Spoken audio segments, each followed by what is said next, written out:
For this assignment, I chose to talk about social class, and I chose a text the son's veto and the importance of being earnest to focus on. And the son's veto opens with presenting a lady in a wheelchair, who turns out to be our main character, Sophie. Sophie's raised poor and works as a maid for the vicar, Mr. Twickett. And while she works there, a local man called Sam asks her to marry him, but she declines his offer. While she's working at Mr. Twickett's house, she slips and falls down the stairway and permanently damages her foot, and this causes the vicar to take pity on her, and he marries her despite the class differences.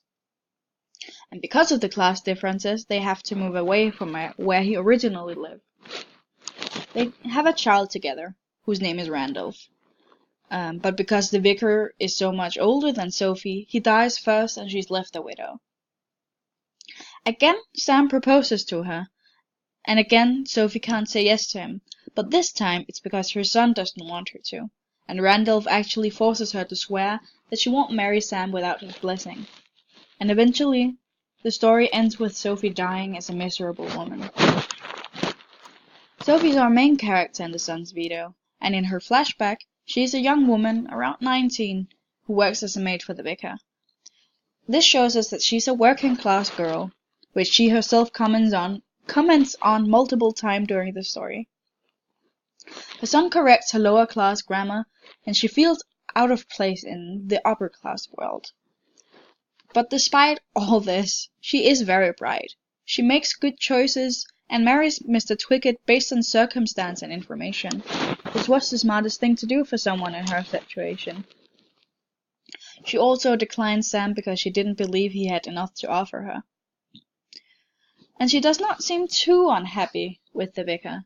He's respectful and treats her well, but after he dies, she starts to long for her simple, lower-class life again. And because her son denies her this happiness, she starts turning increasingly miserable and gives up everything and becomes sorrowful and scared that she'll embarrass her son with her lower-class wishes. So in the story, Sophie's described as a pretty woman, but her sorrow turned her ugly.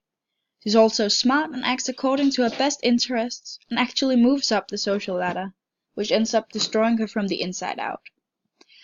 She feels submissive to her son, even when he's just a boy, and she couldn't ever exert her authority over him, despite being both his mother and an adult.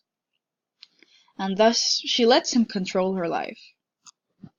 The second story, The Importance of Being Earnest, is about our main character Jack, who's in love with this upper-class lady called Gwendolyn.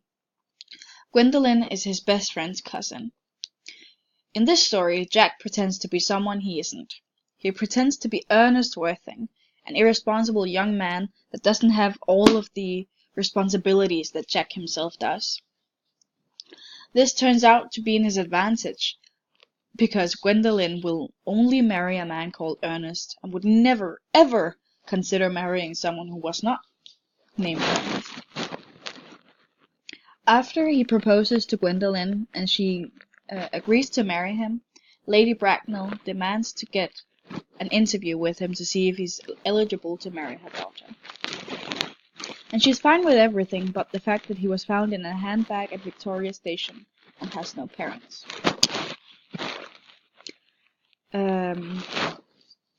And now I'll compare the social class in the Victorian age and say where we can see it in the texts.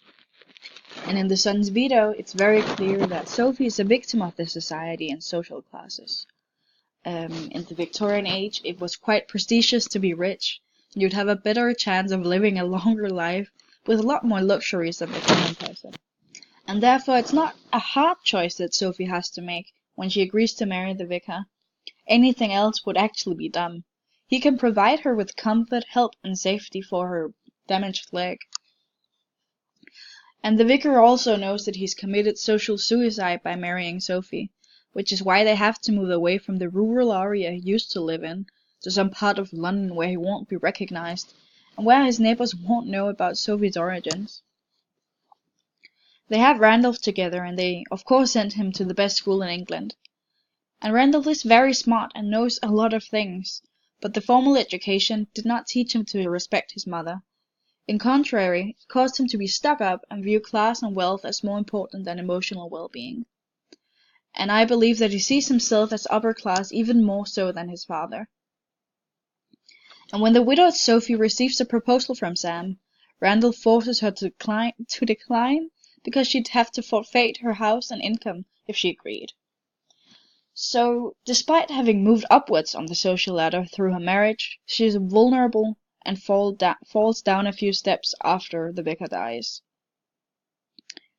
And therefore she cannot marry Sam because it would cause her to fall down even further.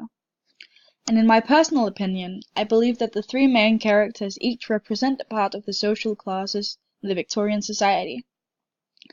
Randolph is the conservative upper class, who enjoys his rich life and wants to keep everything as it is. Sam is the part of society that's trying to move forward and away from the harsh class divisions. And lastly, Sophie is the underdog caught in the middle of it all, trying to move forward but held back. And in The Importance of Being Earnest, Jack is an upper middle class person trying to marry an upper class lady, and failing because of this situation. In the excerpt we read and watched, we saw him get interviewed by Lady Bracknell. Here it's very important to her how much he earns, how much, where he lives, and that he has lives in a very fashionable neighborhood. She actually demands that he moves to a better neighborhood if he wants to marry her daughter. But despite him fulfilling all of her demands and the fact that he earns enough money for her, the fact that his parents are not aristocratic is a deal breaker for her.